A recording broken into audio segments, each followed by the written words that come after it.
Passport പൗരത്വ രേഖ അല്ല എന്നിപ്പോൾ കേന്ദ്ര ഗവൺമെന്റിന്റെ പുതിയ തീരുമാനം അത് വലിയ ആശങ്കക്ക് ഇടവച്ചിട്ടുണ്ട് എന്ന് എല്ലാവർക്കും അറിയാം.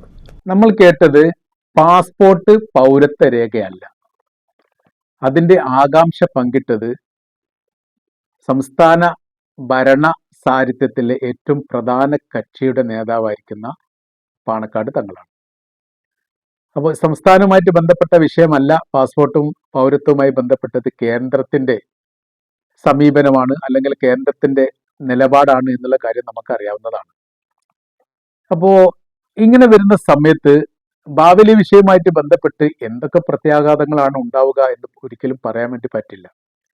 ഇതേ സർക്കാർ തുടരുകയാണെങ്കിൽ പൗരത്വവുമായി ബന്ധപ്പെട്ട വിഷയം സങ്കീർണമായിട്ട് തന്നെ അവസാനിക്കും. ഇപ്പോഴത്തെ പ്രത്യേകമായിരിക്കുന്ന രാഷ്ട്രീയ സാഹചര്യം, കേരളത്തിന്റെ പുറത്ത് സംസ്ഥാനങ്ങളിൽ ഉണ്ടാവുന്ന സ്ഥിതിവിശേഷങ്ങൾ, OBC സംവരണവുമായിട്ട് ബന്ധപ്പെട്ട കാര്യങ്ങൾ, ഇതൊക്കെ നമുക്ക് അറിയാവുന്ന കേസാണ്.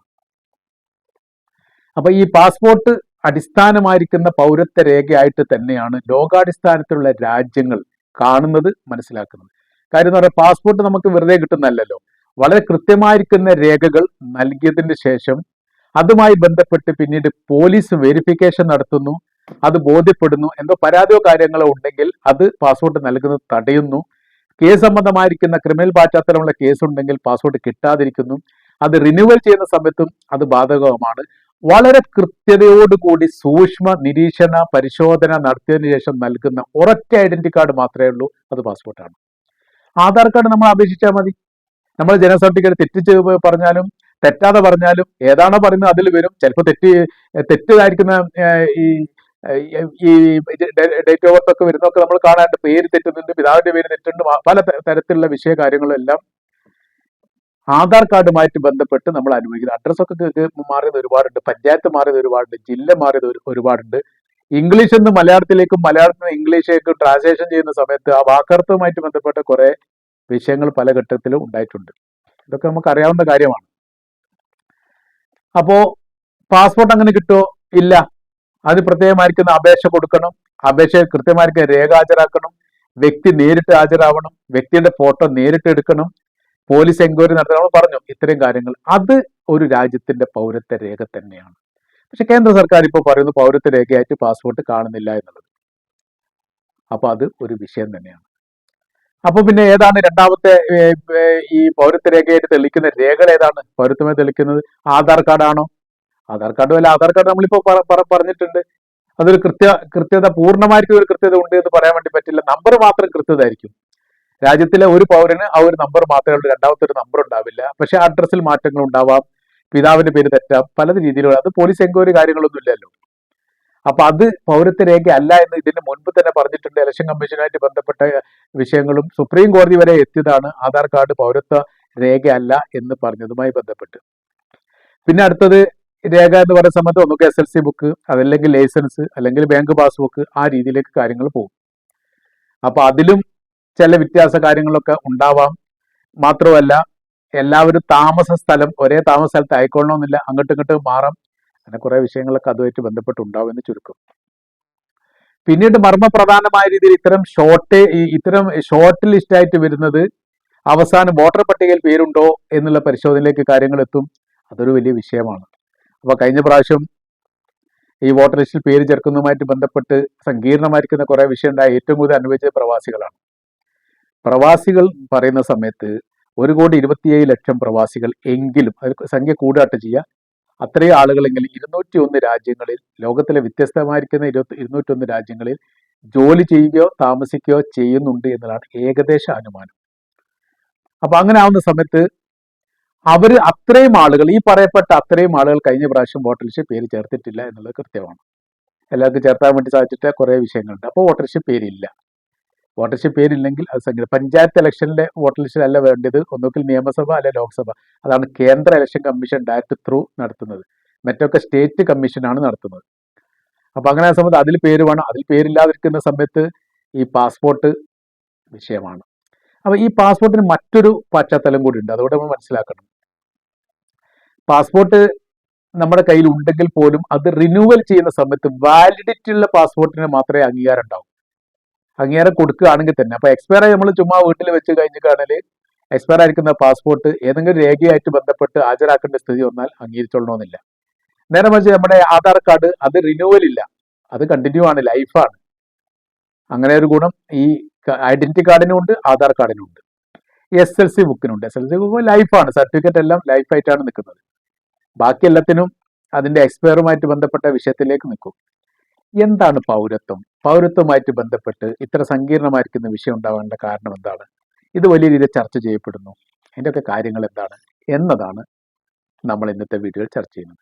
പൗരത്വം എന്ന് പറയുന്ന വിഷയവുമായി ബന്ധപ്പെട്ട് ലോകത്ത് ആദ്യമായിട്ട് അത്തരമൊരു നിഷ്കർഷത ഉണ്ടാക്കിയത് രണ്ടാം ലോക യുദ്ധത്തോടനുബന്ധിച്ച് ജർമ്മനി ഭരിച്ചിരുന്ന അഡോൾഫ് ഹിറ്റ്ലറാണ്. ഹിറ്റ്ലറിന്റെ കുരുട്ടു ബുദ്ധികളെല്ലാം പിൽക്കാലത്ത് രാഷ്ട്ര നേതാക്കന്മാർ ശത്രുപക്ഷത്തിനോ എതിർ വിഭാഗത്തിനോ നേരെ പ്രയോഗിച്ചിട്ടുണ്ട്. അത് ഹിറ്റ്ലർ പഠിപ്പിച്ചു, ഇസ്രായേൽ അത് പഠിച്ചു. ഇസ്രായേൽ പലസ്തീനുമായിട്ട് ബന്ധപ്പെട്ട വിഷയത്തിലൊക്കെ ഒരുപാട് വീട് ഇടിച്ചു നിരത്തുന്നത്, അതിൽ ആധിപത്യം ഉണ്ടാക്കുന്നത്, പൗരാണികപരമായ ചരിത്രങ്ങൾ തകർക്കുന്നത്, അതെല്ലാം നിത്യ കാഴ്ച പോലെ അവിടെ ഉണ്ടായി. പോയി ഇപ്പൊ ഉത്തർപ്രദേശിലൊക്കെ നമ്മൾ പല രീതിയിലും കേൾക്കുന്നുണ്ട്. 1500 വീട് തകർത്തു, JCB വന്ന് പൊളിച്ചു, പ്രത്യേകമായിരിക്കും നിർദ്ദേശം നൽകാതെ തന്നെയാണ് തകർക്കപ്പെട്ടത്. ഇതൊക്കെ ഒന്നിന്റെ തുടർച്ചയായിട്ട് വരുന്ന മറ്റൊന്നാണ്.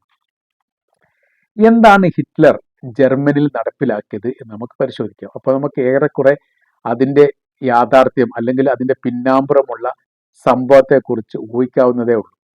രണ്ടാം ലോക യുദ്ധത്തോടനുബന്ധിച്ച് ജൂത വിഭാഗത്തെ ഇല്ലായ്മ ചെയ്യുകയും രാജ്യത്ത് നിന്ന് പുറത്താക്കുന്നതുമായിട്ട് ബന്ധപ്പെട്ട് എന്തൊക്കെ ചെയ്യാൻ പറ്റുമോ അതെല്ലാം ചെയ്തിട്ടുണ്ട്. അതിൽ ആദ്യഘട്ടത്തിൽ ചെയ്തത്, ഓരോരോ ഘട്ടം തുടങ്ങാട്ടോ,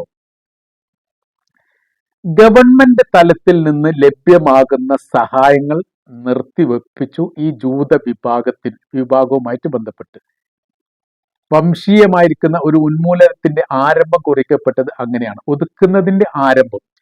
നമ്മുടെ സാമൂഹ്യ പശ്ചാത്തലം നോക്കുന്ന സമയത്ത് ഇന്ത്യക്കാരിൽ എല്ലാ ഇന്ത്യക്കാർക്കും ഗവൺമെന്റ് തലത്തിൽ ഒരുപാട് സഹായങ്ങളും സംവിധാനങ്ങളും ഒക്കെ ഉണ്ട്. എന്തൊക്കെയാ ഉള്ളത്?